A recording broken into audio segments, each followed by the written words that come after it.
이렇게 얘기를 하시더라고요. 네, 제가 그 얘기를 듣고 참 은혜가 됐는데, 네, 박준희 집사님 어디 계세요? 어디 계시지? 네, 감사합니다. 네, 우리 이명희 권사님, 어쩜 그렇게 아드님들을 둘 다 잘 키우셔갖고 그냥 이 표현하는 게 얼마나 고급집니까? 계란으로 바위를 쳐도 바위가 껴지는 걸 본다.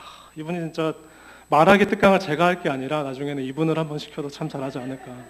정말 그 사회적인 스킬이 굉장하신 분이죠. 고급지게 얼마나 이런 되게 멋진 표현들을 하면서 참 이 성민교회 이런 참 귀한 분들이 참 많다. 이래서 감사가 됐습니다. 자, 스포츠 얘기를 좀 시작을 해볼게요. 제가 넘길 수 있게 좀 해주시죠. 네. 네, 테니스 좋아하시는 분들 있을지 모르겠는데요. 지금 호주에서 한창 호주 오픈 테니스란 걸 하고 있죠. 메이저 대회인데 여기서 지난주 월요일에 한국에서 테니스 좋아하시는 분들이라면 되게 반길 만한 매치가 하나 있었습니다. 지금 왼쪽에 있는 친구가 한국에서 한국 랭킹 1위인 정현이라는 젊은 친구고요. 세계 랭킹은 52위입니다. 그리고 오른쪽에 있는 노란색 입은 이 외국인이 조코비치라고 테니스 좋아하시는 분은 다 알 거예요. 설명이 필요 없는 세계 최강, 정말 잘하는 이런 사람입니다. 이 둘이 이렇게 단식에서 맞붙었는데 예상대로 조코비치가 3대 0으로 완승을 하긴 했습니다. 그런데 이 정현이라는 선수도 제가 볼 때 꽤 잘했어요. 저도 테니스를 꽤 좋아하는 편입니다. 치는 것도 좋아하고요, 보는 것도 좋아하고. 제가 중국에 한인교회 있을 때는 꽤 많이 했는데 한국 와서는 거의 못하고 있습니다. 그런데 이제 테니스를 보다 보면 고수들이 하는 걸 보면 되게 재미있죠. 왜 재밌냐면 볼이 계속 왔다 갔다 하니까 되게 재밌습니다. 이 정현이랑 조코비치가 하는 것도 제가 정말 감탄하면서 봤습니다. 어떻게 하수들이라면 이런 볼을 절대 못 받을 텐데 어떻게 이런 코스에 이런 공을 그대로 확 받아 넘기는가 보면서 깜짝 놀랐습니다. 그러니까 굉장히 지금 고수들이 하는 걸 보면 볼이 길게 왔다 갔다 하죠. 그래서 보는 사람이 재밌습니다. 결국 이 결과는 조코비치가 3대 0으로 완승을 했는데 제가 봤을 때 이 앞으로 이렇게 탁 때려서 치는 걸 스트로크라고 하잖아요. 스트로크에서는 거의 차이가 안 났습니다. 그러니까 파워에서는 거의 차이가 안 나더라고요. 그러니까 둘이 키도 비슷하고 체격도 비슷합니다. 오히려 이 파워 쪽은 젊은 정현이 좀 낫지 않나. 참고로 이 정현이라는 선수는 올해 딱 20살이 된 그런 젊은 친구예요. 근데 조코비치는 이제 29, 내년이면 30이 되는 그런 친구입니다. 파워에서는 절대 밀리지 않고 오히려 좀 더 압도하는. 그러니까 조코비치가 꾀를 내는 거죠. 아, 내가 이 친구랑 파워로 계속 받아치면 안 되겠구나 하면서 살짝 슬라이스라고 탁 받아서 넘기기도 하고 스핀 걸어서 탁 넘기기도 하고 이렇게 살짝 넘기는. 그러니까 정현이 맥을 못 쓰고. 그러니까 그 미세한 차이에서 승부가 갈리더라고요. 어쨌든 이렇게 그런 것들을 보면서 도저히 받아칠 수 없는 것 같은 이런 볼을 받아친 걸 보면서 역시 고수들은 다르구나 그런 생각을 해봤습니다. 그런데 하수들이 테니스 친 거 보면 되게 재미없죠. 서로 똥볼 치느라 공주스로 다니는 할 일을 못하는 그런 일들이 생기죠. 어쨌든 하수들은 길게 못 넘깁니다. 한 번 하고 끊어지고 두 번 하고 끊어지고 이래서 보는 사람도 재미가 없는데 자, 제가 이 테니스 얘기를 처음에 왜 했을까요? 이렇게 공이 왔다 갔다 하듯이 우리가 하는 대화도 마른 사람이 있고 듣는 사람이 있죠. 서로 대화가 오래 길게 왔다 갔다 해야 그래야 재밌는 대화가 되는데 어떤 분들은 대화를 되게 못하시는 분들이 있어요. 한두 마디 하고 나면 할 말이 없어갖고 대화가 끊어지고 이런 분들이 있는데 그러니까 이 굉장히 대화를 잘하시는 분들은 길게 왔다 갔다 잘 주고받고 되게 이렇게 어려운 말인데도 이 사람 같으면 어떻게 상처를 안 주고 어떻게 잘 넘길 수 있을까 그런 것들을 굉장히 지혜롭게 탁 넘기는 그런 분들이 있다라는 거죠.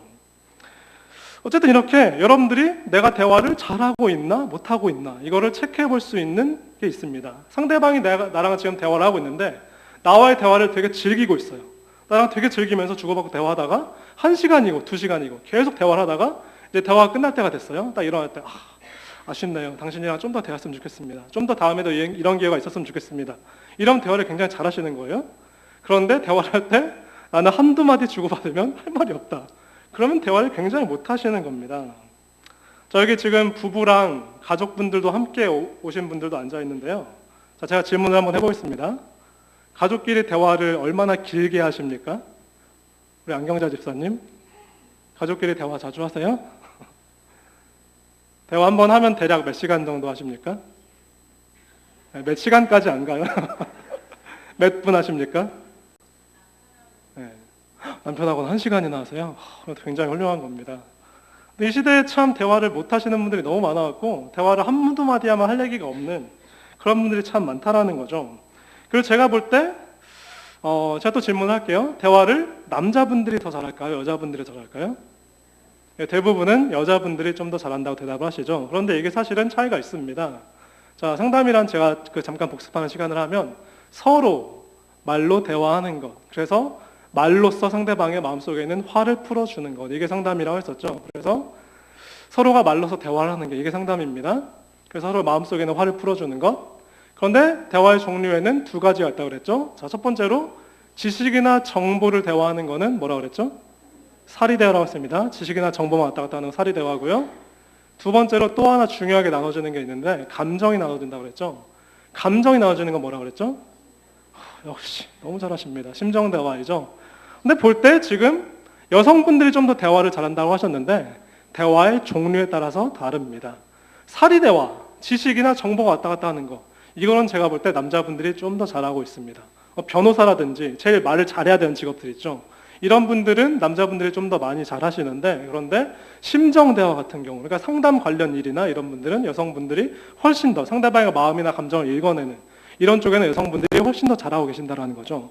아무튼 되게 볼 때는 남자분들이 조금 더 대화를 못하는 그런 게 있는데, 자, 제가 어떤 그 장면을 한번 보여주도록 하겠습니다. 남자분들이 대화를 얼마나 못하는가. 이거 계획 콘서트에 나왔던 장면인데 한번 잠깐 보여주도록 할게요. 보여주세요. 남자분들이 대화를 얼마나 어색해하고 있나. 네.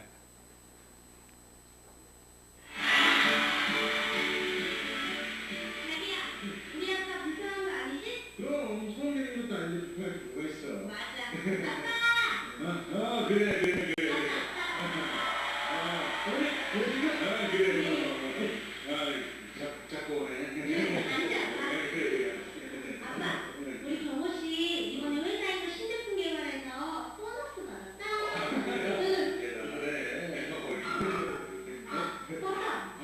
나 뽀삐 가방 줬구나. 나 같은 직업이 아빠? 안 돼, 우리 뽀삐 주인 아니면 물어. 물려볼게. 자기 혹시 아빠랑 어색해서 그래? 아니 여기 그걸 어떻게 하는데? 지금 세 번째 되는 건데 어떻게 하는 거 하나도 없어 자기야. 어떻게 잠깐 얘기하고 있어. 아빠 부탁해. 그래.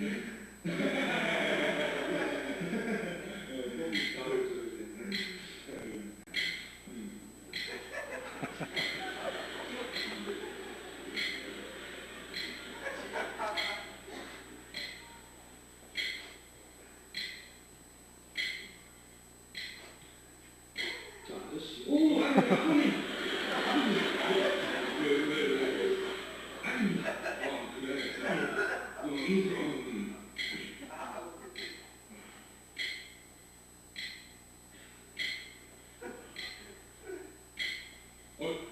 아니 이거 자네 이거 영주 아이 자네 불교야? 목주 천주교.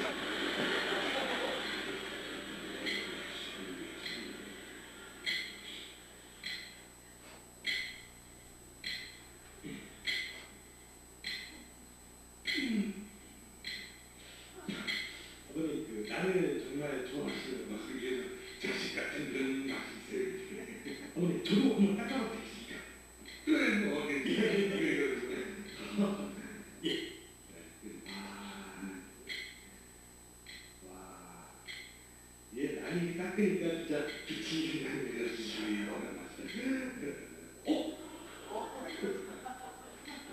왜 그래? 아니야. 아니야.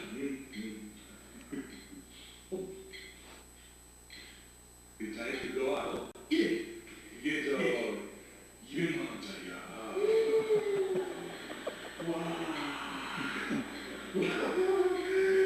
이게 진짜 비싼 거야.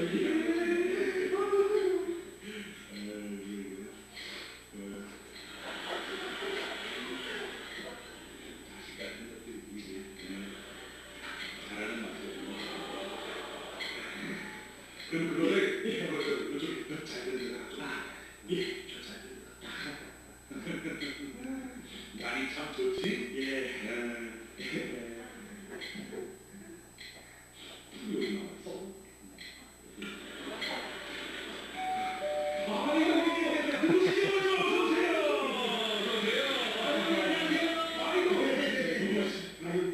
왔는데 화면을 좀 붙여봤어요. 드셔보세요. 이게 이게 딸기 담아있는데 아니 저기 그릇 가져가세요.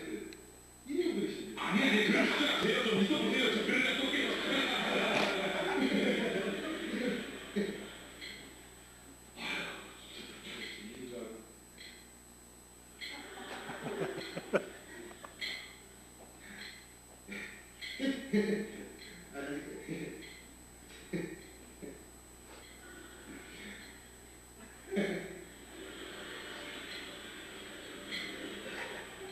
아이고 여기 남이 있어 이렇게.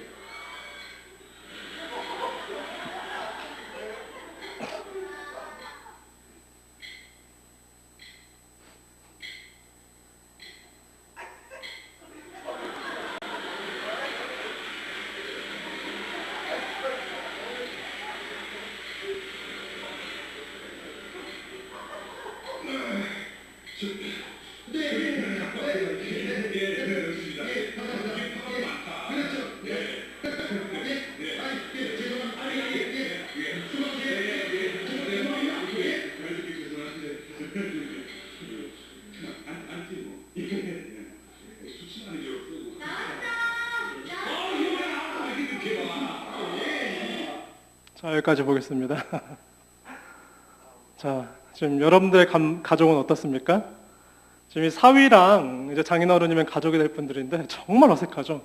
계속 막 한두 마디 하니까 할 마디가 없어갖고 계속 난을 찾고 풀을 찾고 다른 사람을 찾고 계속 이렇게 하고 있는데 여러분들의 가족은 어떻습니까? 대화 제대로 하고 계세요? 한두 마디 하고 나면 할 게 없습니까? 어떤 집이 행복한 가정일까요? 이렇게 한두 마디 하고 나면 할 말이 없는 이런 집이 행복할까? 아니면 밤새도록 대화를 나눠도 끝이 없이 즐거워서 내일 아침에 출근할 게 걱정이지 밤새도록 얘기를 나눠도 끝이 없는 계속 밤새도록 하하호호하는 이런 집이 즐거운 가정일까요? 어떤 분들은 이렇게 얘기할 수 있습니다. 돈 많아서 큰 집 사면 행복한 거 아니냐. 그런데 오히려 평수가 넓고 방이 여러 개가 되면 대화에는 방해가 되고 벽이 될 수 있습니다. 돈이 많고 적고와 상관없이 대화가 잘 되는 집이 정말 행복하다라는 거죠. 자, 이제 대화와 소통이라는 게 얼마나 중요한지 느낌이 좀 오시죠? 자, 지난 2주 동안에 걸쳐서 배운 내용을 잠깐 복습하는 시간을 갖도록 하겠습니다. 지식이나 정보를 하는 게 사리대화라고 그랬고 감정을 나누는 게 심정대화라고 그랬죠. 그리고 사리대화랑 심정대화로만 끝나면 안 되고 이거를 넘어서서 이거 될 수 있게 해주세요.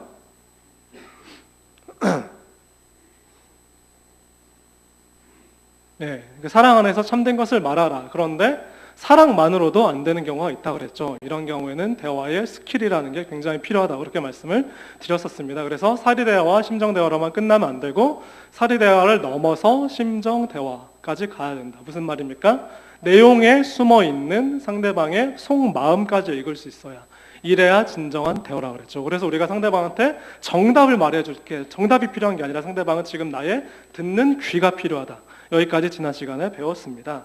자, 그렇다면 오늘은 좀 더 새로운 내용을 하게 될 건데요. 자, 여기까지 했는데 잘 기억나십니까? 뭐 기억 안 나도 전혀 상관없습니다. 지금 전혀 지금 새로운 내용 듣는 것처럼 눈을 반짝반짝거리면서 듣는 분들이 계신데 제가 뭐 대학교에서라든지 학원에서라든지 강사로 좀 많이 써봤는데요. 강의할 때 제일 이쁜 학생이 어떤 학생일까요? 바로 지난주에 수업했던 내용도 또 까먹고 마치 처음 듣는 것처럼 눈을 반짝반짝하면서 듣는 학생들이 정말 제대로 참 기특한 학생들이죠. 그런데 설교할 땐 좀 다르더라고요. 설교할 때 목사가 했던 얘기 똑같은 얘기하면 금세 반응이 싸늘해지면서 김 목사 저 양반 설교 준비 제대로 안 하고 오셨나 왜 했던 얘기 또 하지 하면서 굉장히 막 무서운 표정으로 노려보시는데 어쨌든 지금 제가 이런 얘기를 하니까 사리대화, 심정대화 다시 얘기하니까 여러분들이 마치 처음 듣는 것처럼 굉장히 눈을 반짝반짝하면서 들어주고 계신데 참 감사합니다. 다 그냥 잊어버려도 상관없습니다. 오늘은 이것만 기억하시면 됩니다. 오늘의 포인트는 I 메시지와 U 메시지를 한번 보도록 하겠습니다. I 메시지와 U 메시지. 자, 지난 2주간에 이게 설교가 특강 형식이다 보니까 아무래도 좀 시간이 길어져갖고 힘들어 하시는 분들이 있었는데요. 안 그래도 지금 그 주일 오후 3시, 4시 이 시간이 육체적으로 제일 힘든 시간이죠. 그래서 오늘은 내용 자체는 좀 많이 안 다루고 중요한 것 한두 가지만 이론을 다루도록 하겠습니다. 이론을 다루고 나서 참고로 오늘은 실습하는 시간이 있을 거예요. 실습을 어떻게 하냐면 대화하다 보니까 제가 한 명, 두 명을 앞으로 불러낼 겁니다. 그러면 실제로 배운 걸 바탕으로 내가 이런 대화를 어떻게 이런 상황에서 할 것인가 이런 것들을 실습을 해보는 그런 시간을 가질 겁니다. 지금 이제 속으로 김 목사님이 나랑 별로 안 친하니까 내 이름 모르시니까 나는 안 시키겠다는 분들이 있는데 제가 얘기했잖아요. 저 여러분들 이름 다 알고 있습니다. 언제 어느 상황에서 누구 시킬지 몰라요. 그러니까 집중해서 들어주시기 바랍니다. 자, 먼저 오늘 아이메시지에서 한번 대화해 보도록 하겠습니다. 자, 아이메시지. 잘못된 대화에 이런 것이 있다고 그랬죠. 지난 시간에 엄마와 딸의 대화를 한번 봤습니다. 엄마가 이제 그 마트를 갔다 왔는데 마트 가기 전에 딸한테 열심히 공부해라 하고 왔는데 집에 문을 딱 열고 들어보니까 딸아이가 공부하기는커녕 TV를 보고 있죠. 그럴 때 흔히 나올 수 있는 대화가 너는 맨날 TV만 보냐? 그러면 내가 언제 TV만 봤어? 넌 내가 마트 갔다 올 때만 TV 보더라? 그럼 딸이 엄마는 왜 내가 TV 볼 때만 마트 갔다 와? 이런 식으로 계속 받아치죠. 이게 굉장히 지금 잘못된 대화의 예입니다. 지금 보면 제가 빨간색으로 중요 표시를 해놨는데 지금 계속 주어가 누굽니까? 지금 너 계속 이렇게 너만 왔다 갔다 하고 있습니다. 너는 맨날 TV만 보더라? 엄마는 왜 내가 TV 볼 때만 시간 갔다 이런 식으로 계속 너만 왔다 갔다 하고 있는 거죠. 이런 경우에는 어떻게 되기 쉽냐면 이럴 경우에는 상대방을 공격하는 것밖에 안 될 경우가 참 많습니다. 이럴 경우에는 너를 향한 화살표를 나에게로 돌려줄 필요가 있다라는 거죠. 이게 바로 아이메시지입니다. 너를 향한 화살표를 나에게로 돌려줘서 내 감정을 얘기하는 것. 이게 아이메시지예요. 자, 예를 들어서 남편이 퇴근을 하고 나서 집에 돌아왔습니다. 자기도 굉장히 피곤하죠. 퇴근하고 한 밤 9시, 10시 넘어서 집에 돌아왔는데 집에 들어와 보니까 아내가 TV를 보고 있는데 집은 전혀 안 치워진 그런 상태죠. 그럼 남편이 주로 어떻게 말하게 되겠습니까? 당신 집안 좀 깨끗하게 치워놓지 않고 뭐 했어? 이렇게 하게 되죠. 이거는 지금 유메시지입니다. 지금 첫 시작하는 말을 당신으로 하고 있죠. 내가 아니라. 그래도 어떻게 할 수 있습니까? 당신 하루 종일 집에서 하는 일이 도대체 뭐야? 자, 지금 당신을 주어로 얘기하고 있습니다. 지금 물어봤죠? 당신 하루 종일 집에서 하고 있는 일이 도대체 뭐야? 이러면 아내가 나한테 내가 지금 집에서 뭐 하는 사람인지 물어봤구나 하고 바로 달려 나와서 네, 그래요. 저 집에서 노는 여자예요. 이럴까요? 이렇게 안 하죠. 이렇게 당신만 하게 되면 싸움밖에 안 됩니다. 이럴 경우에는 you 메시지를 I 메시지로 바꿔줘야 되는, 너를 향해서 공격하는 게 아니라 나의 솔직한 감정을 솔직하게 얘기해주는, 이게 필요합니다. 그래서 어떻게 하면 되죠? 남편이 솔직한 자기 마음을 얘기를 해주면 되는 겁니다. 지금 무슨 상황입니까? 굉장히 피곤하고 그리고 자기도 좀 정돈된 상황에서 쉬고 싶은데 집은 어질러져 있으니까 마음이 굉장히 불편한 그런 상황이죠. 그러면 당신 뭐하는 여자 이런 식으로 하지 말고 그 당신을 나로 돌려서 내 감정을 솔직하게 얘기를 하면 되죠. 나 회사 일 때문에 많이 피곤해. 나도 이 시간에 돌아오면 집이 좀 정돈된 상태에서 쉬고 싶어. 이렇게만 하면 싸움이 일어날까요? 솔직하게 서로 대화를 하고 있는데 이렇게 아이메시지로 바꿔줄 수 있다라는 거죠. 자, 예를 또 하나 들어보겠습니다. 이제 여성분들이 주로 이런 불만이 많은데 남편이랑 대화를 할 때 남편이 경청을 안 하는 경우가 있죠. 나는 눈을 보고 얘기를 하고 싶은데 남편이 자꾸 딴짓을 하고 있는, 딴 데를 쳐다보고 딴청을 피우고 있는 그런 경우에 아내가 남편한테 이렇게 얘기할 수 있죠. 당신 왜 그래요? 당신 나랑 대화하는 게 귀찮아요? 이렇게 할 수 있죠. 이것도 역시 당신을 향해서 지금 찌르고 있는 겁니다. 이 화살표의 방향을 나로 바꿔줄 필요가 있다는 거죠. 지금 이 아내의 속마음은 뭡니까?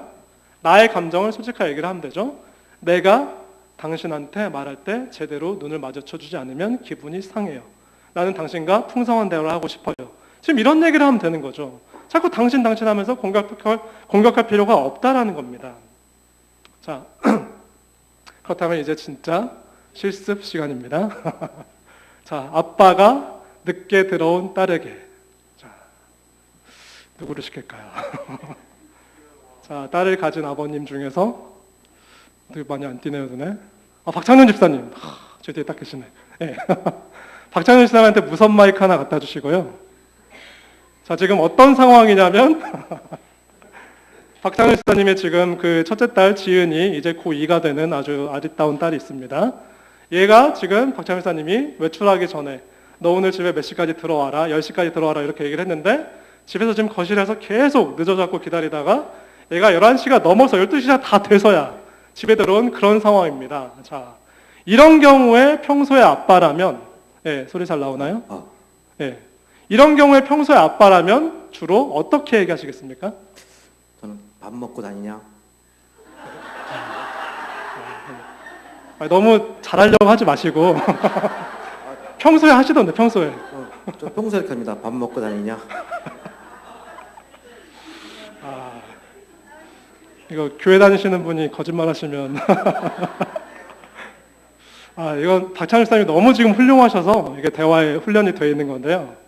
이제 평소에 다른 아빠들 같으면 주로 이런 말이 나오겠죠. 너 지금 몇 시인데 기어들어와. 너 지금 몇 시야? 이런 말이 나오겠죠. 이건 지금 I 메시지입니까? U 메시지입니까? U 메시지죠. 너를 향해서 공격하는 거죠. 자, 너 지금 몇 시인데 기어들어와. 이러면 딸은 어떻게 반응하겠습니까? 딸이 화를 낼까요? 아니면 아빠한테 시간을 알려줄까요? 아빠한테 화를 내겠죠. 자, 이럴 경우에 그러면 아빠가 늦게 들어온 딸에게 지금 박찬일 목사님은 밥은 먹고 다니냐 이렇게 얘기를 하셨습니다. 이것도 좀 굉장히 잘한 거예요. 근데 제가 원하는 아이메시지로 바꿔준 답은 이런 겁니다. 자, 너 몇 시인데 이제 들어와. 주로 다른 아빠들은 이렇게 말할 수 있죠. 지금 너를 향해서 찌르고 있는 메시지를 나의 감정으로 정확히 표현을 해주면 되는 겁니다. 아빠는 네가 늦어서 걱정이 된다. 아빠가 너무 걱정했잖아. 그러니까 앞으로는 조금 일찍 왔으면 좋겠다. 이렇게 얘기를 해주면 되는 거죠. 그렇다면 지금 딸의 기분이 어떻겠습니까? 딸은 이미 약속이 늦어져서 집에 늦게 들어갈 때부터 마음속에 지금 초긴장을 하고 막 두근거리는 마음으로 문을 살짝 열고 들어가는 거죠. 오늘도 아빠한테 대판 깨지겠구나. 이렇게 딱 예상을 하고 들어갔는데 아빠가 너 몇 시인데 지금 들어와. 이게 아니라 나는 네가 늦어서 걱정이 된다. I 메시지로 탁 바꿨을 경우에 딸의 마음이 어떨까요? 미안하면서 그 마음이 싹 풀리면서 아빠가 나를 혼을 안 내고 이해해주고 넘어가는구나. 그러면서 아빠한테 아빠 죄송해요. 다음부터 저도 늦지 않을게요. 이렇게 되는 거죠. 지금 이 I 메시지와 U 메시지 이 큰 차이 하나가 정말 그야말로 그 어디나 하늘나라를 만든 지금 이런 큰 차이를 만들고 있는 겁니다. 자, 그렇다면 I 메시지를 좀 더 심화 학습하도록 하겠습니다. 자, 이것도 기술이 굉장히 필요해요. I 메시지의 전달법 3단계가 있습니다. 자, 이건 좀 적어두시면 좋겠는데 첫 번째로 사실을 말해주는 겁니다. 두 번째로 감정을 말해주는 거고요. 세 번째로 소원을 말하는 겁니다. 첫 번째로 사실, 그 후에 감정, 그 마지막에 소원. 이 순서가 굉장히 중요해요. 처음에 소원부터 얘기하고 나중에 사실을 얘기하고 이러면 안 된다는 겁니다. 자, 사실을 얘기할 때는 어떻게 해야 되냐면 몇 가지 또 중요한 것도 있습니다. 사실을 얘기할 때는 비난이나 수치심이나 위협을 가하면 안 됩니다. 지금 딸이 늦게 들어왔죠. 그런데 여기서 아빠가 딸 향해서 너 지금 몇 시인데 지금 기어들어와. 지금 굉장히 비난과 위협을 하고 있는 거죠. 그러면 어떻게 반응합니까? 그러면 상대는 방어적인 자세로 갈 수밖에 없는 거죠. 마음을 제대로 열 수가 없는 겁니다. 아, 나를 공격하는구나. 그럼 나도 마음의 방패를 딱 치고 마음을 다 열지 않는 이런 방어적인 자세로 갈 수밖에 없는 거죠. 자, 두 번째, 감정을 얘기할 때도 주의할 점이 있습니다. 자, 감정을 얘기할 때는 제3자가 끼어들지 않게 하는 것. 이게 굉장히 중요한 거예요. 너와 나 사이에 있던 일들만 얘기를 하는 겁니다. 자, 그리고 마지막으로 소원을 얘기할 때는 명령이 아닌 요청 형식으로 하는 겁니다. 자, 지금 딸에게 어떻게 말해야 됩니까? 너 앞으로 빨리빨리 들어와. 이건 명령이죠. 그런데 아빠는 네가 앞으로 좀 빨리 들어와 줬으면 좋겠다. 이거는 자기의 요청을 소원의 형식으로 얘기를 하는 거죠. 이런 세부적인 기술이 필요하다라는 거죠. 자, 이것도 적을 기회가 있으니까 빨리 진행하도록 하겠습니다. 자, 아까처럼 잘못된 대화의 예, 아까 이런 게 있었죠. 너는 맨날 TV만 보더라. 이러면 딸이 내가 언제 TV만 봤어? 넌 내가 시장 갔다 올 때마다 TV 보더라. 엄마는 왜 내가 TV 볼 때만 시장 갔다 와? 이런 식으로 하게 되죠. 지금 이거는 I 메시지가 아니라 U 메시지로 계속 공격하고 있는 거죠. 이 대화를 지금 이 3단계를 적용을 해서 바꿔볼 수가 있습니다. 자, I 메시지 전달법 3단계가 이렇게 돼 있죠. 사실을 얘기하고 그 다음에 감정을 얘기하고. 자, 사실을 얘기할 때 처음에 공격하지 말라 그랬죠. 공격이 아니라 그냥 나의 솔직한 감정을 사실로 얘기하면 되는 겁니다. 딸아, 지은아 이러면서 엄마는 물론 네가 공부 열심히 하는 거 알지만 어떤 때는 가끔씩 보면 네가 공부 안 하고 놀고만 있는 걸로 보여. 지금 사실을 전달한 거죠. 그 다음에 자기 감정을 얘기합니다. 그래서 내가 좀 예민해졌어. 미안하다 딸아. 이렇게 얘기를 하면 되는 겁니다. 그런데 여기서 감정 얘기할 때 제3자가 개입되면 안 된다 그랬죠. 이제 내가 좀 예민해졌어. 미안하다 딸아 하면서 이제 제3자를 얘기하는 겁니다. 흔히 말하는 엄친딸이라고 그러죠. 옆집에 있는 지연이는 밤새도록 공부하는데 넌 지금 뭐냐 이러면 그럼 그때부터 관계가 박살나는 겁니다. 제3자가 아니라 그냥 너와 나 사이에 있는 일들만 솔직하게 얘기를 하면 되는 거예요. 3자 얘기하면 안 되는 겁니다. 그 다음에 마지막으로 소원을 얘기할 때 나는 네가 조금만 더 열심히 공부해줬으면 좋겠구나 이러면서 자기의 소원을 담아서 이렇게 얘기를 하는 겁니다. 아시겠죠?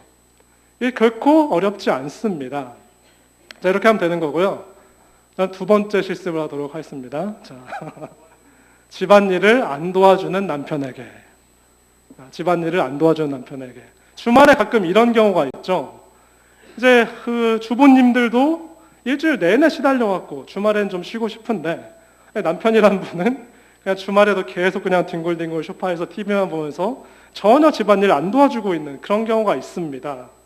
자, 이렇게 주말에 그냥 뒹굴뒹굴 하면서 집안일을 안 도와주는 남편에게 여러분들 같으면 평소에 뭐라고 얘기하시겠습니까? 또 시킬까요? 자, 이런 식으로 얘기할 수 있죠. 당신은 가정부나 시켜 먹으려고 나랑 결혼했어. 이렇게 얘기를 할 수 있습니다. 자, 근데 이거를 자, 집안일을 안 도와주는 남편에게 지금 이 세 단계를 거쳐서 한번 제대로 얘기를 해보는 아이메시지로 바꿔서 이걸 한번 실습을 하도록 해볼게요. 제가 시킬까요? 추천을 받을까요? 추천을 한번 받도록 하겠습니다. 저희 성민교회에서 가장 아리따우신 여집사님 누구 추천을 받을까요? 예, 한현실 집사님 추천 나왔습니다. 예, 한현실 집사님 마이크 주시고요.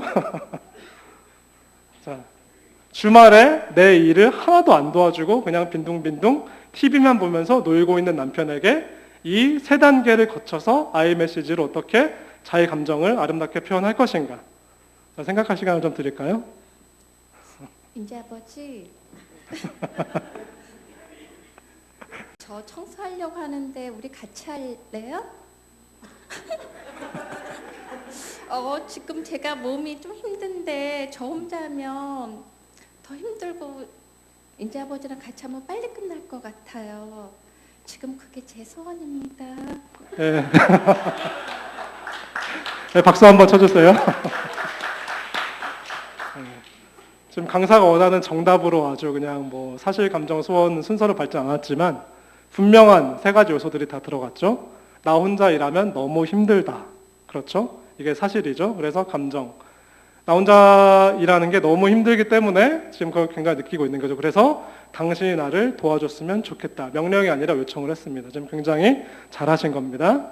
자, 실습이 몇 개 더 남아 있습니다. 긴장하시고. 굉장히 지금 잘하신 거예요. 자, 오늘 포인트 두 번째, 아이메시지와 유메시지라고 그랬죠. 이거 두 번째로 유메시지를 한번 보도록 하겠습니다. 자, 실습하는 것도 같이 있어요. 대화는 너와 내가 주고받는 거라 했죠. 지금 너가 있고 내가 있습니다. 자, 먼저 너가 얘기를 하죠. 그럼 나도 그걸 받아서 또 이렇게 얘기를 합니다. 그럼 또 다시 너가 얘기를 하고 다시 내가 얘기를 하는 이런 식으로 대화가 왔다 갔다 하는 거죠. 그래서 이런 아이메시지를 이번에는 유메시지로 바꿔보는 거예요. 자, 너가 얘기할 때는 나한테 나는 나 오늘 학교를 갔는데 이런 식으로 이러면서 주어를 나는 해서 이게 나한테 오는 말이죠. 그러면 내가 어떻게 받습니까? 그럼 역시 나도 나는 이러면서 나도 그 상대한테 가는 말을 그렇게 합니다. 그러면서 계속 나는 오는 말, 나는 가는 말 이러면서 계속 메시지가 왔다 갔다 하는 거죠. 자, 제가 여기서 굉장히 중요한 질문 하나 해볼게요. 아까 상담이라는 게 상대방의 마음속에 있는 화를 말로써 풀어주는 것, 이게 상담이라고 그랬죠. 자, 그럼 내가 상대방의 화를 풀어주려고 할 때 지금 너가 화가 나 있어요. 나는 그걸 들어주는 사람입니다. 그렇다면 너가 화난 사람이고 나는 그걸 들어주는 사람인데 이 상대방의 화를 풀어주려면 너가 말을 많이 해야 될까요? 내가 말을 많이 할까요? 그렇죠? 상대방의 화가 지금 나 있는 너가 말을 많이 해야 된다는 거죠. 그래서 나는 지금 내 얘기를 나는이라고 시작을 하는 거죠. 그런데 이거를 아이메시지를 너는 이렇게 너로 바꿔주는 이게 유메시지입니다. 도표로 다시 한번 설명을 드릴게요. 유메시지를 바꾸기. 자, 이렇게 나는 하면서 대화가 왔다 갔다 하는데 이걸 어떻게 바꿔주냐면 자, 이렇게 내가 하는 말을 없애주는 것. 그래서 결국 내가 말하지 않고 상대방만 말하게 하는 것. 이게 유메시지. 이게 굉장한 기술입니다. 지금 뭔 말인지 지금 전혀 감이 안 오시죠? 자, 대화라는 거는 너도 말을 해야 되고 나도 말을 해야 되는 거죠. 그러니까 내 차례가 되면 나도 말을 해야 됩니다. 그런데 나도 말을 하고 있지만 내 말은 다 사라지고 상대방 너만 말하게 하는 굉장히 어려우시죠? 이게 되게 중요한 개념이에요. 어떻게 하는 거냐면 이렇게 하는 겁니다. 자, 지금 내가 하는 말도 그 화살표를 돌려서 상대방이 하는 말로 바꿔주는 것. 이게 유메시지로 바꿔주는 겁니다. 아시겠어요? 자, 어떻게 가능할까요?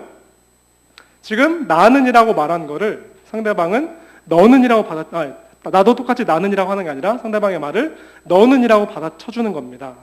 자, 이걸 설명을 다시 한번 드리겠습니다. 자, 이렇게 하는 건데요.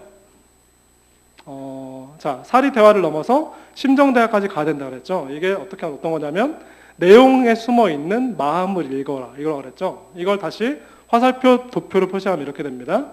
자, 지금 네가 나한테 말을 했죠. 가는 말이 지금 있었습니다. 그럼 내가 상대방에게 그 말을 들어주는 거죠. 지금 내용 밑에 깔린 진심을 읽으라 그랬죠. 지난 시간에 제가 그 회사에서 갔다 와서 회사 가방을 팽개치면서 나 내일부터 회사 안 갈란다 이런 남편의 얘기를 했습니다. 지금 남편이 뭐라고 얘기했습니까? 나 내일부터 회사 안 갈란다. 그러면 이게 지금 이 마음속에 담긴 깊은 뜻이 뭐예요? 그렇죠. 나 진짜 내일부터 사직서 내고 회사 때려친다 이게 아니라 여보 지금 나 많이 힘들어. 지금 이거죠. 상대방이 지금 이걸 읽어줘야 됩니다. 그런데 저번에 제가 뭐라고 그랬었죠? 자, 나 회사 안 갈란다라고 했을 때 어떻게 받아치죠? 대부분? 왜? 우리 가족은 뭐 먹고 살려고 이러면 그건 지금 누구 생각을 얘기하는 거죠? 남편의 생각이 아니라 아내의 생각을 얘기하는 겁니다. 지금 내가 주어가 돼서 내 말이 가는 거예요. 그럼 남편 어떻게 합니까? 이 사람도 역시 내가 주어가 돼서 내가 돈 버는 기계냐 이러면서 받아치죠.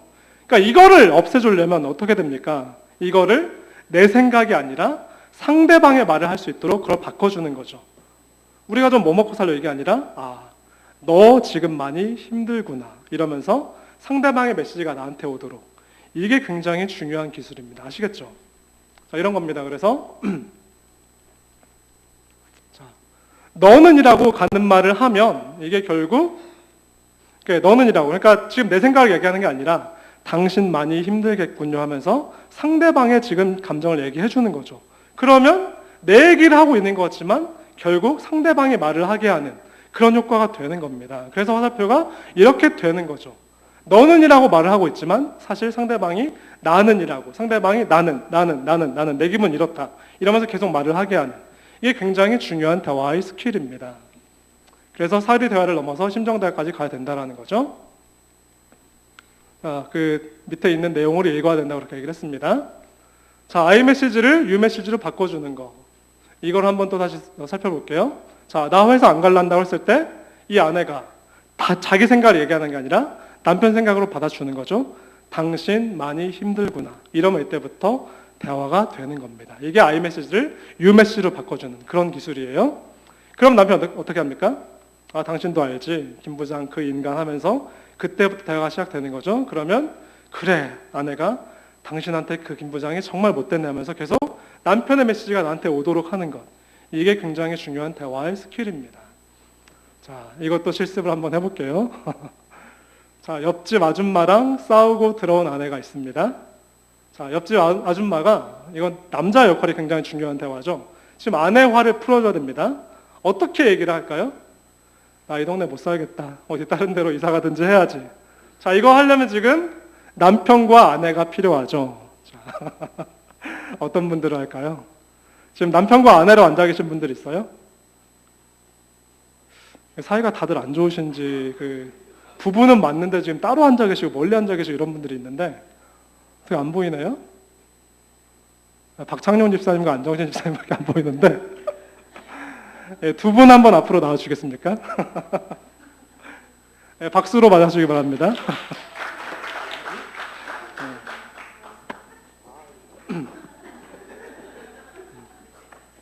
자, 박창룡 집사님과 안정신 집사님. 이거 저희를 오랫동안 떨어지게 만들 거예요. 네. 오늘 대화로서. 자, 집사님이 먼저 나 이 동네 못 살겠다. 어디 딴 데로 이사 가든지 해야지. 이러면서 대화를 시작합니다. 해보세요. 제주도 가자 그러면 어떡해요? 실전. 자, 한번 해보시기 바랍니다. 자기야 나 이 동네 진짜 못 살겠어. 옆집 아줌마 왜 저래? 짜증나. 또 딴 데로 시작됐고. 이사 가야 될 것 같아. 여기서 못 살겠어. 또 시작됐구나. 아무리 내가 항상 이래. 또 시작됐구나 하면 안 되죠. 그건 지금 나의 감정을 얘기하는 거잖아요. 아니 우선 평상시 얘기를 하고 네. 교화를 해야 아, 평상시. 네, 평상시 얘기를 하고 교화를 해야죠. 평상시. 그러면 제가 딱 그래 집에 가. 아, 저기 또 시작됐어. 응? 근데 누군데? 그 있어 옆집에 옆 동네 아줌마 있잖아. 그 누구 친구 엄마 알지? 참아라. 뭘 참아 참기를. 자기가 참어. 응? 자, 여기까지 그 평상시의 대화를 한번 예로 보여주셨습니다. 또 시작이네. 네가 참어. 이러면 대화가 해결이 될까요? 자, 이제는 이거를 I 메시지, U 메시지로 바꿔서 상대방의 그 내용 밑에 있는 마음을 읽어주는 이걸로 한번 해보겠습니다. 자, 다시 한번. 자기야 나 이 동네 진짜 못 살겠다. 아우 옆에 아줌마 그 아줌마 때문에 여기 못 살겠어 이사 가고 싶어. 이뻐?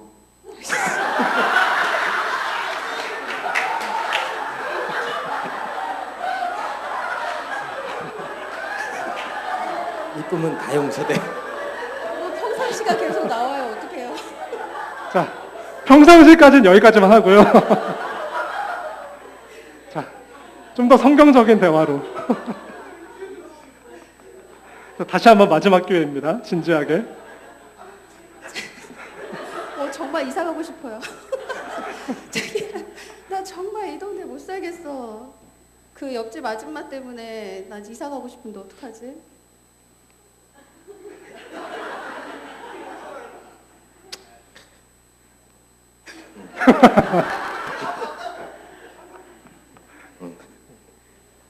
자기가 마음이 많이 상했구나. 아, 이렇게 해야죠. 당신 많이 힘들구나. 네, 계속 해주시죠.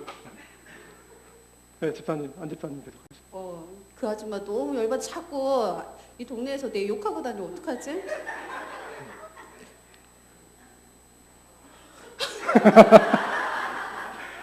아니야. 아, 제가 싸우고 다니는 일이 없어서 이게 다. 아, 평소에 싸우시는 일이 전혀 없어서 네, 여기까지만 하겠습니다.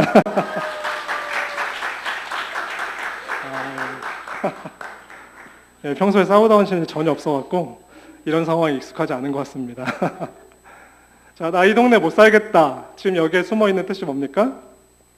나 옆집 아줌마 때문에 많이 힘들어. 이러면 남편이 당신 많이 힘들었구나 하면서 상대방의 마음을 읽어주는 여기서부터 대화가 시작되는 거죠. 자, 여기까지 실습들을 했는데요. 또 다룰 내용들이 참 많이 남아 있는데 시간상 이 정도로 그냥 이론과 실수를 마치도록 하겠습니다. 자, 대화의 기초가 경청이라고 그랬죠. 그래서 몸을 상대방 쪽으로 15도만 기울여서. 그러니까 I 메시지와 U 메시지, 당신 많이 힘들구나. 지금 이게 뭘 보여주고 있는 겁니까? 상대방의 몸을 기울여서 지금 나의 관심과 나의 집중력이 오직 당신한테 가 있다. 내가 지금 당신의 말을 온전히 들어주고 있다. 귀로만 아니라 내 전 인격으로 들어주고 있다. 이걸 지금 경청의 자세라고 하는 겁니다. 오늘 본문 솔로몬의 이야기를 읽었죠. 누가 주의 이 많은 백성을 재판할 수 있사오리까? 지혜를 주사 이 많은 백성들을 재판하게 하옵소서. 이게 열왕기상 3장에 나온 그런 말씀입니다. 오늘 본문 읽었는데요. 지혜가 여기서 듣는 마음이라고 번역하는 게 좀 더 정확하다고 말씀드렸었죠. 그러니까 지혜라는 것은 다른 사람의 마음을 들어주는 것. 그래서 들어줄 때 그 내용만 보는 게 아니라 그 속마음까지. 나 내일부터 학교 안 갈란다. 나 내일부터 회사 안 갈란다. 그 마음속에 있는 당신 많이 힘들구나. 이것까지 들어줄 수 있는 마음이 이게 지혜라고 그랬죠. 자, 솔로몬 얘기를 하고 마무리하도록 하겠습니다. 사리 대화를 넘어서 심정 대화까지 가고 내용에 숨어 있는 마음을 읽어라 그랬죠. 지금 정답이 필요한 게 아니라 듣는 귀가 필요하다고 했습니다. 여러분들 아시는 것처럼 지금 열왕기상 3장 내에서 계속 일어난 일이에요. 솔로몬이 1,000번제를 드리고 나서 하나님께 지혜를 구한 장면이고, 그리고 그 지혜 바로 다음 나오는 게 열왕기상 3장의 오늘 본문입니다. 뭘 알 수 있습니까? 솔로몬이 구한 지혜라는 게 어떤 건지를 가장 정확히 보여주는, 이게 솔로몬의 재판 장면이라는 거죠. 두 여자가 와서 지금 한 아기를 가지고 서로 자기 아들이라고 우기고 있습니다. 서로 자기 아들이라고, 이 여자가 거짓말하는 거라고, 내가 참말하고 있는 거라고 이렇게 싸우고 있는데, 솔로몬이 듣고 있다가 계속 지금 한심한 거죠. 지금 어느 쪽의 말이 정답인가. 이런데 솔로몬이 뭘 캐치했습니까? 자, 가짜 엄마는 이렇게 얘기를 하죠. 둘로 갈라서 아이를 반씩 나눠 갖게 해주세요. 근데 진짜 엄마는 뭐라고 합니까? 눈물을 줄줄 흘리면서 아이를 죽이지 말고 차라리 저 여자에게 주세요. 솔로몬이 여기서 캐치를 딱 한 거죠. 아, 지금 여자의 마음을 읽은 겁니다. 아이를 갈라서 둘로 나눠서 주세요. 지금 마음속에 있는 이 내용 밑에 있는 진심은 뭡니까? 나는 진짜 엄마 아니니까 애가 죽어도 상관없다 이거잖아요. 그런데 눈물을 줄줄 흘리면서 이 아이를 죽이지 말고 차라리 저 여자에게 주세요. 이 내용 밑에 있는 진짜 마음이 뭡니까? 내가 진짜 엄마기 때문에 나는 애가 죽는 꼴을 내 눈 뜨고 도저히 못 보겠습니다. 여기서 솔로몬이 바로 이걸 읽고 위대한 판결을 내린 거죠. 지혜라는 게 뭐겠습니까? 진짜 마음을 읽어내는 것. 그 여자의 마음이 불붙는 것 같아서 그 마음속에 지금 화가 있는 거죠. 그래서 지금 내가 이런 얘기를 안 하면 내 아들이 죽게 생겼으니까 이런 얘기를 해서라도 내 아들을 살려내고 싶은 이 진짜 마음. 그래서 이거를 읽었기 때문에 솔로몬이 위대한 지혜의 왕이 된 겁니다. 지혜라는 것은 생명을 살려내는 데까지 가야 진짜 지혜라는 거죠. 예수님께서 말씀하셨죠. 내가 곧 길이요 진리요 생명이니. 생명이 지금 제일 나중에 나왔습니다. 길도 좋고 진리도 좋지만 가장 중요한 건 길과 진리가 생명을 살리는 데까지 가야 그게 진짜 지혜라는 거죠. 솔로몬이 만약에 법대로만 했으면 그 아이는 죽었습니다. 그 당시의 관습법에 따르면 우리가 그 가짜 엄마 얘기를 듣고 이해가 안 가죠. 아니 아무리 자기가 진짜 엄마 아니라 그래도 어떻게 살아있는 아이를 반으로 잘라서 줄 생각을 하느냐. 근데 그 당시의 관습법에 따르면 어떤 물건의 소유가 분명하지 않을 경우엔 살아있는 것이라도 반으로 잘라서 상대방에게 줘라. 이런 것이 있었기 때문입니다. 이게 법이죠. 이게 진리입니다. 근데 솔로몬은 지금 어떻게 했습니까? 법과 진리에만 그치지 않고 법과 진리를 넘어서 생명을 살려내는 데까지 간 거죠. 이게 진짜 지혜고 이게 진짜 실력이라는 겁니다. 진리는 생명을 살리는 데까지 가야만 진짜라는 거죠. 자, 청년부랑 청소년부 사역을 하다 보면 가끔씩 이런 분들이 너무 많습니다. 진리를 지키려다가 생명을 잡아버리는. 오랜만에 온 아이한테, 오랜만에 온 청년부 친구한테 너 그동안 뭐하고 다니느라 왜 이렇게 이제야 왔냐. 이 아이는 지금 굉장히 교회 오는 게 부담스럽죠. 내가 굉장히 용기를 내서 오랜만에 왔는데 나를 환영해 주지 못한 망정 너 여태까지 뭐하고 있다가 왜 여태까지 안 오고 있다가 이제야 오냐. 맞는 말이죠.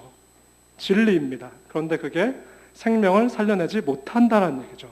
진리는 생명을 살려주는 데까지 가야만 진리입니다. 가끔씩 옳은 얘기한다고 이빠른 소리 한다고 사람을 죽여버리는 그런 분들이 있습니다. 이러면 진리가 진리되지 못한다는 거죠. 우리가 이런 지혜를 누구든지 지혜가 부족하거든 모든 사람에게 후히 주시고 꾸짖지 아니하는 하나님께 구하라 그리하면 주시리라. 우리가 이런 마음을 연습이 필요하고 훈련이 필요합니다. 그리고 이것을 기도로 하나님께 부지런히 구해야 될 것입니다. 자, 이 강의를 마무리하도록 하겠습니다. 맺으면서 제가 이런 질문 해볼게요. 지금까지 우리가 말하기, 듣기에 대해서 배웠어요. 어떤 경우에는 이런 분들이 있습니다. 이런 것들을 아무리 배워도 나는 잘 모르겠다. 어떻게 말을 해야 되고 어떻게 들어줘야 될지 잘 모르겠다. 나는 말주변도 없고 그래갖고 언변도 뛰어나지 못해갖고 어떻게 말을 해줘야 될지 모르겠다. 제가 이런 말씀을 드리고 싶습니다. 꼭 말을 해줘야만 좋은 상담인가? 그건 아닐 수 있다라는 거죠. 꼭 말이 없어도 그냥 같이 울어주고 그 옆에 같이 있어주는 것만으로도 훌륭한 상담자가 될 수 있다라는 거죠. 제 얘기를 해서 좀 죄송한데요. 제가 그 가정사에 좀 힘든 일이 있었다는 거 여러분들 아실 겁니다. 제가 지금 재혼을 해서 지금 있는 우리 이혜린 사모님이 하원이의 친엄마가 아니라는 거 아실 분들은 아실 거예요. 하원이의 친엄마가 하원이를 낳다가 그만 잘못돼갖고 식물인간처럼 돼갖고 그렇게 병원에서 9개월을 있었던 그런 아픈 시절이 있었습니다. 병원에서 있다 보면 힘든 게 있죠. 육체적으로도 굉장히 힘듭니다. 환자를 돌봐줘야 되고 옷을 갈아입혀주고 온갖 보살펴줘야 되는 이게 굉장히 힘든 일인데 정신적으로도 굉장히 힘들 때가 있어요. 어떤 때가 제일 힘드냐면 손님들이 찾아왔을 때 어떨 때는 굉장히 힘들 때가 있습니다. 손님들이 찾아왔을 때 내가 했던 얘기를 또 해줘야 되는 그런 상황이 굉장히 힘들 때가 있어요. 그래서 제가 그때 송파제일교회라는 큰 교회에서 사역을 하고 있었던 때이기 때문에 저희 가정의 아픔을 보고 많은 분들이 저를 찾아와서 위로를 해주셨는데 하루에도 막 10몇 명이 왔다 갔다 하시는 그런 때가 있었습니다. 그런데 제가 그때마다 일일이 오는 분들한테 설명을 해줘야 되죠. 지금까지 상태는 이렇고 앞으로는 이렇게 될 것 같은데 의사는 이렇게 얘기를 하고 있습니다. 이런 얘기를 해줘야 됩니다. 그런데 이거를 10몇 분씩 오시는 그런 분들한테 아, 이거 전화 왔네요. 그 열 몇 분씩 오시는 그런 분들한테 똑같이 설명해 주는 게 때로는 입도 너무 아프고 되게 피곤하고 그런 경우가 있어요.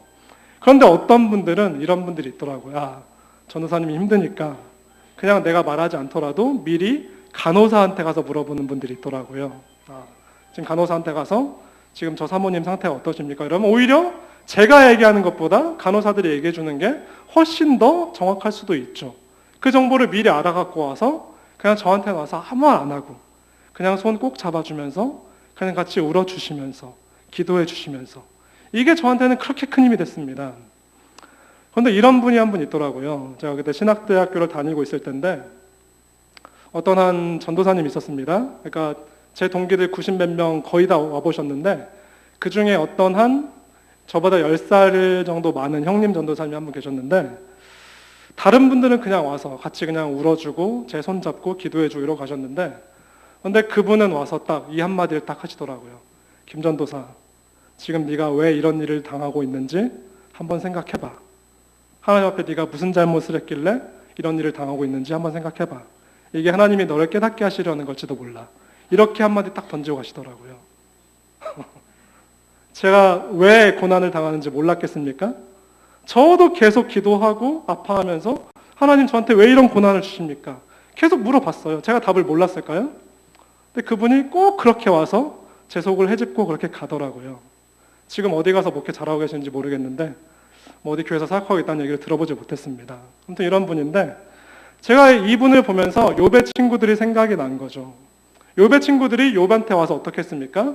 구구절절 옳은 얘기만 했죠. 뭐라고 합니까? 네가 만일 하나님을 찾으며 전능하신 이에게 간구하고 또 정결하고 정직하면 반드시 널 돌보시고 네 의로운 처소를 평안하게 하실 것이라. 지금 욥의 친구들이 계속하는 얘기가 뭐죠? 욥 네가 잘못을 했기 때문에 하나님께 벌을 받고 있다. 그러니까 회개하고 지금 네가 뭘 잘못해서 이거를 벌 받고 있는지 돌이켜보고 회개해라. 욥이 이걸 몰랐겠습니까? 욥이 잘못을 해서 벌을 받았나요? 욥은 잘못이 없는데도 애매하게 고난을 받은 겁니다. 그런데 지금 이 친구한테 와서 해준다는 얘기가 같이 손잡아주고 울어주고 이러지 못한 망정 욥의 가슴을 계속 후벼파고 있습니다. 그래서 욥의 친구들이 하나님께 어떤 평가를 받았죠? 욥의 화를 풀어주러 왔는데 욥은 계속 지금 더 화가 납니다. 옳은 말이 어찌 그리 고통스러운고 너희의 책망은 무엇을 책망함이냐? 너희가 남의 말에 꾸질 생각을 하니 너희 친구를 팔아 넘기는구나.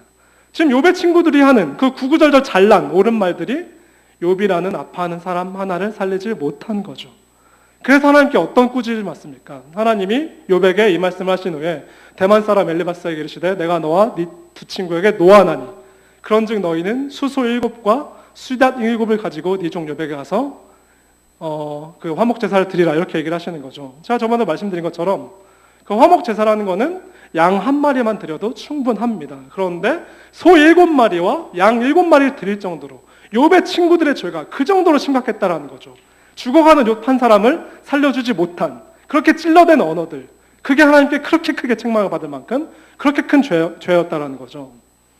그런데 제가 딱 보니까 욥의 친구들이 시작은 굉장히 잘했어요. 그때 욥의 친구 세 사람이 이 모든 재앙이 그에게 내렸다함을 듣고 각각 자기 지역에서부터 이루었으니 곧 대만 사람, 대만이라는 곳은 굉장히 먼 지역입니다. 엘리바스와 수아 사람 빌닷과 나아마 사람 소발이라. 수아랑 나아마 굉장히 먼 지역이에요. 그런데 여기서 이 친구들이 이 소식을 듣고 위문하러 그 멀리서부터 여기까지 온 거죠. 욥이 있는 데까지. 그리고 와서 처음에 어떻게 했습니까? 눈을 들러 멀리 보매 그가 욥인 줄 알기 어렵게 되었으므로 그들이 일제히 소리를 질러 울며 각각 자기의 겉옷을 찢고 하늘을 향하여 티끌을 날려 자기 머리에 뿌리고 밤낮 7일 동안 그와 함께 땅에 앉았으나 욥의 고통이 심함을 보고 그에게 말을 하는 자가 없었더라. 지금 어떻게 했습니까? 7일 동안 아무 말도 안 하고 그냥 욥의 옆에 앉아서 울어주면서 욥을 안아주면서 그냥 욥과 함께 있어주기만 한 것. 여기까지만 했으면 정말 잘한 거죠. 하나님께 정말 칭찬받았을 겁니다. 근데 괜히 말을 꺼내갖고 욥한테도 욕먹고 하나님한테도 엄청 욕먹고 친구 관계마다 파괴되고 이런 일들이 있었다라는 거죠. 성경에 이런 말씀이 있습니다. 즐거워하는 자들과 함께 즐거워하고 우는 자들과 함께 울라. 이게 상담의 가장 기본 중에 기본입니다. 내가 말을 못해도 내가 언변이 뛰어나지 않아도 무슨 말로 위로해줄지 모른다고 하더라도 괜히 어설프게 네가 지금 무슨 잘못해서 하나님께 벌 받고 있는지 생각해봐. 이런 어설픈 진리 얘기하지 마시고 그냥 함께 있어주고 울어주고 안아주고 그 아픈 시간을 함께 해주는 것. 말을 굳이 하지 않아도 그냥 같이 있어주는, 당신의 존재가 나와 함께 같이 있다. 이것만으로도 여러분들은 훌륭한 상담을 하고 계신 겁니다. 이 말씀 같이 읽고 마무리하도록 하겠습니다. 시작. 너희 중에 누구든지 지혜가 부족하거든 모든 사람에게 호의 주시고 꾸짖지 아니하시는 하나님께 구하라. 그리하면 주시리라. 아멘. 여러분들이 대화를 하면서, 상담을 하면서 사춘기 자녀들과 그리고 마음이 아파하는 사람들과 대화를 하면서 무슨 말을 해야 될지 모르겠다, 어떻게 해야 될지 모르겠다, 그러면 그때 하나님께 구하라는 거죠. 그러면 그때마다 하나님께서 여러분들에게 지혜를 주시고 듣는 마음을 주셔서 생명을 살려낼 수 있는 실력을 주신다라는 겁니다. 이렇게 생명을 살려내는 귀한 소통자들이 되시길 바랍니다. 기도하겠습니다. 하나님 아버지 감사합니다. 지난 3주간에 거쳐서 성경적인 대화와 소통은 무엇인가 이것들을 배우는 시간을 가졌습니다. 아직도 다뤄야 될 내용들이 한참 많고 그리고 여러 가지 더 중요한 내용들이 있지만 일단 여기까지만 했습니다. 주님, 우리 성도님들에게 듣는 마음을 주시고 지혜를 주셔서 그냥 사람을 죽이기만 하는 지식이 아니라 사람을 살려낼 수 있는 지혜까지 갈 수 있는 그런 귀한 인격들로 만들어 주시옵소서. 여기서부터 시작해서 우리 성민교회의 청년들과 소통이 시작되며 여기서부터 시작해서 우리 성민교회의 아름다운 커뮤니케이션이 일어나며 다음 세대가 살아날 수 있는 귀한 계기가 될 수 있기를 원합니다. 주님께서 우리 모두를 이끌어 주시고 지혜를 더하여 주시옵소서. 감사드리며 모든 말씀 사랑 많으신 예수님 이름으로 기도드립니다. 아멘.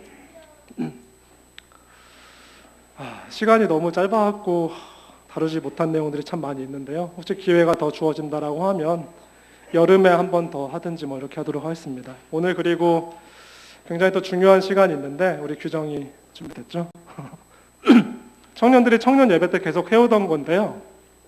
청년들이 자기소개를 하고 기도 제목을 나누면 다 같이 그 청년을 위해서 기도해주는 그런 시간을 갖도록 하겠습니다. 일단 같이 찬양하겠습니다. 사랑하는 주님 앞에 1절과 3절만 같이 찬양하겠습니다.